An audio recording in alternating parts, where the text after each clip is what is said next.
ఆర్థిక నేరం వల్ల దేశం యొక్క రాష్ట్రం యొక్క ఆర్థిక పురోగతి తగ్గిపోద్ది, పడిపోద్ది. దాన్ని కోల్పోవాలంటే చాలా సమయం పడుతుంది. ఇక కేసీఆర్ గారు చేసిన లూటీకి కరెక్ట్గా ఆయన భారత బిఎన్ఎస్ భారత న్యాయ సంహిత కొత్తగా బీజేపీ చట్టం తీసుకొచ్చారు. అంతకుముందు ఐపీఎస్ ఇండియన్ పీరియడ్ కూడా ఉంది. అట్లాంటి నేరాలకు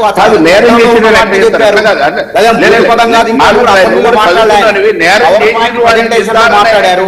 అది భూతు పదం కాదు, నిషేధ పదం కాదు. అదేవిధంగా అడ్డుపట్టమే. రేవంత్ రెడ్డి గారు మాట్లాడుతుంటే ఆయన మాటలు బయటకు పోకుండా, మీడియాలో పోకుండా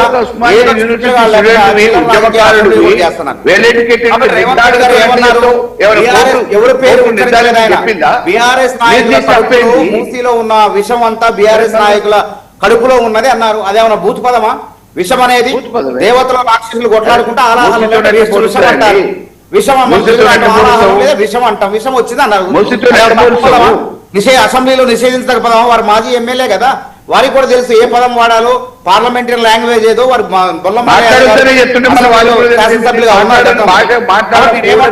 ఏంటంటే కుంటి సాకులు చెప్పి ఈ విధంగా చట్టసభ వచ్చిన ఆరోపణలు తప్పించుకోండి. నేను చెప్పడం కాదు, ఇలా కవిత గారికి సమాధానం చెప్పండి.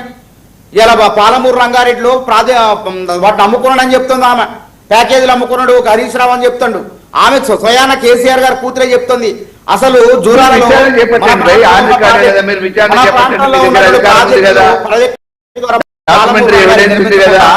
ముక్కు దగ్గర నిర్మించకుండా తోక దగ్గరికి ఎందుకు పోయారు అంటే కమిషన్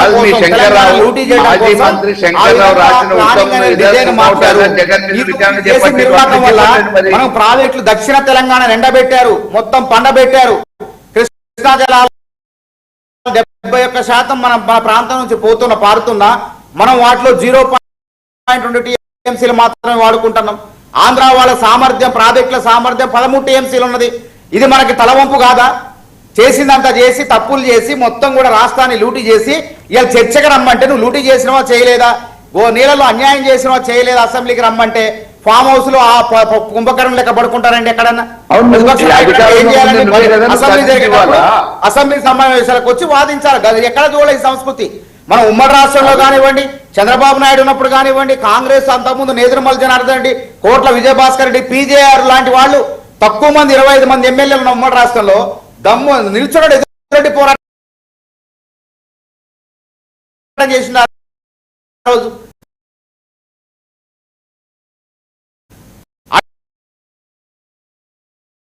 అట్లా ఉండాలి. ఆ చేవ ఉండాలి, ఆ తెగ ఉండాలా. ఎందుకంటే పిరికి పందాలా పారిపోవటం ఇది పద్ధతి. 12%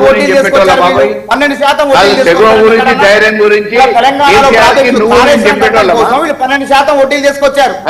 7%, 8% అంటే దుబారా చేశారు. తెలంగాణ రాష్ట్రాన్ని, ధనిక రాష్ట్రాన్ని అభివృద్ధి పదంలో నడిపేందుకు రేవంత్ రెడ్డి గారు గజీతగా లెక్క శ్రమిస్తాడు. ఇవాళ మీరు కొత్త ప్రాజెక్టులు అంటే పాత ప్రాజెక్టులు పూర్తి కాకుండానే కొత్త ప్రాజెక్టు కాళేశ్వరాన్ని చేపట్టి మొత్తం కూడా సర్వనాశనం చేశారు. ఎవరైనా 5వ తరగతో 6వ తరగతో పాస్ అయితే 7వ తరగతిలో పోతారు. అంటే ఈ ప్రాజెక్టులు పూర్తి కాకుండానే ఇంకో ప్రాజెక్టు చేపడతారంటే అసలు తెలివి ఉన్నాడు.